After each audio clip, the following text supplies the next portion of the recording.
There are 4 road teams who are favored this weekend. The Bills, we were talking about this during the break, and Sims and I talked about it yesterday. The Bills are favored over the Jaguars. Objectively, they should not be.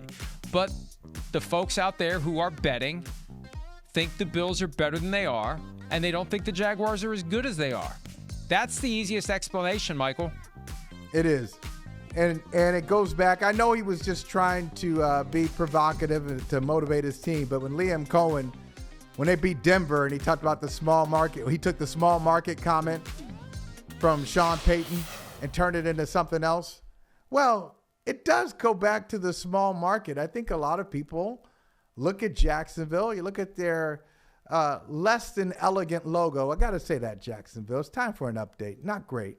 But you look at the Jacksonville Jaguars logo, and you say, and they're not a national team. You go, come on, how real is this thing? It is very real. Jacksonville is a 3 seed. They should be. Jacksonville's better than Buffalo, and they're playing at home. But most people, I think most people look at it and say, nah, that's not the case. But it is.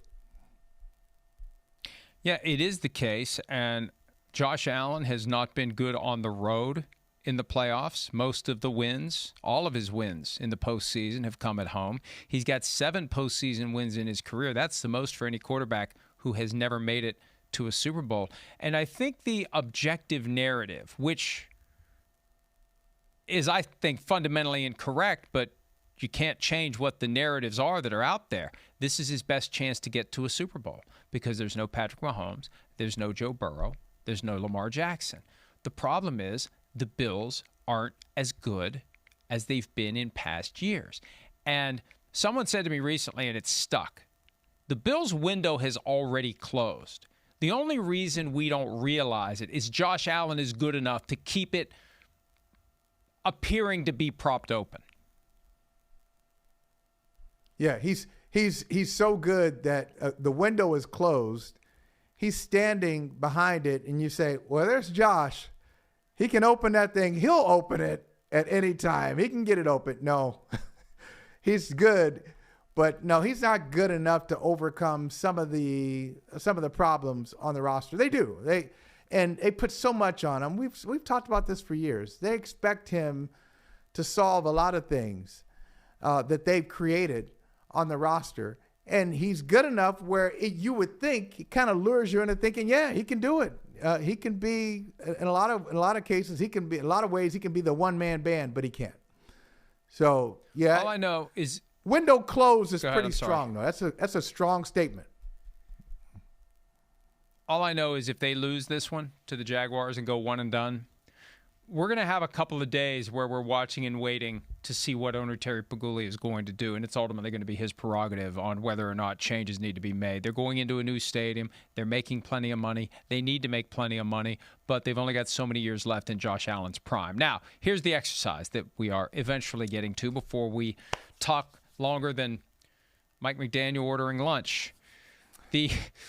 For the Bills-Jaguars game, give me one guy, we're going to start with the Bills, one guy who is not in the postseason who would instantly make the Bills a more viable contender in the postseason. Can I tell you, I love this exercise, and I spent way too much time thinking about it this morning, but I'm going to say, not in the playoffs, one guy. So if this one guy is available to your team will go from not being as good as Jacksonville to possibly being in Santa Clara. For Buffalo, his name is Myles Garrett, and he's close by. He's in Northeast Ohio. Get him from the Browns. Put Myles Garrett on the Buffalo Bills because I think they have a good defense, Mike. They have good players, a bunch of B-pluses on their defense. But Myles Garrett obviously is the A+. He is what they expected Von Miller to be, what they hope Joey Bosa will be in the postseason. He's already that. So put Myles Garrett on the Buffalo Bills, and we're having a parade in Buffalo. Single season record 23 sacks, and rarely, if ever, in a position where he's chasing cheap sacks late in a game because the Browns are up by 14 or more points.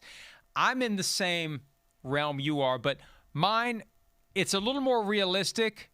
It's also a lot more unrealistic. Here's why it's unrealistic because he's currently rehabbing a torn ACL, and that's Micah Parsons. But it's realistic because the Bills are one of the teams that should have been at the front of the line the moment the Cowboys made it clear they were willing to trade Micah Parsons. I said at the time, if the Bills or the Ravens truly want to become the best team in the conference, go get Micah Parsons. And look at how the Packers have fallen apart without him. They haven't won a game since the game during which he suffered the torn ACL. So Micah Parsons, again, this is all fictitious, so let's go with the fiction that he'd be healthy as well. Micah Parsons. Give me one guy for the Jaguars. Well, since Myles Garrett is off the board, they could use another guy on the defensive line. I'm going to give them Jeffrey Simmons of the Tennessee Titans.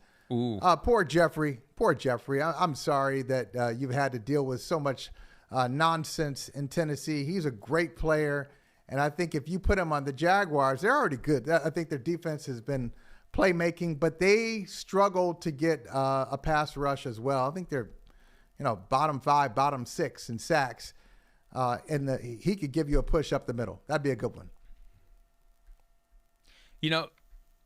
And this is nothing against Travis Etienne, who was the subject of trade rumors in 24, and he's been very good this year in Liam Cohen's offense. But for the playoff run, to give the Jaguars a kick in the ass, I'm a firm believer in adding someone who is highly skilled, who is lacking postseason success, who would really light the fire. Derrick Henry. Think about what the Jaguars' offense would be if Trevor Lawrence were balanced out by the presence of Derrick Henry. Oh, I like that.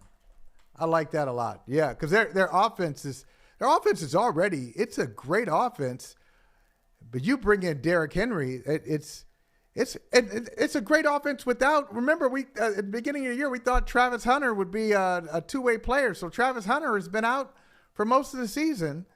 So you put Derrick Henry in that backfield, and you got those receivers. They added Jacoby Myers for the underneath stuff. Really hard to stop. Hi, it's Mike Florio. Thanks for watching PFT on YouTube. Hit subscribe for the latest news and analysis from Pro Football Talk.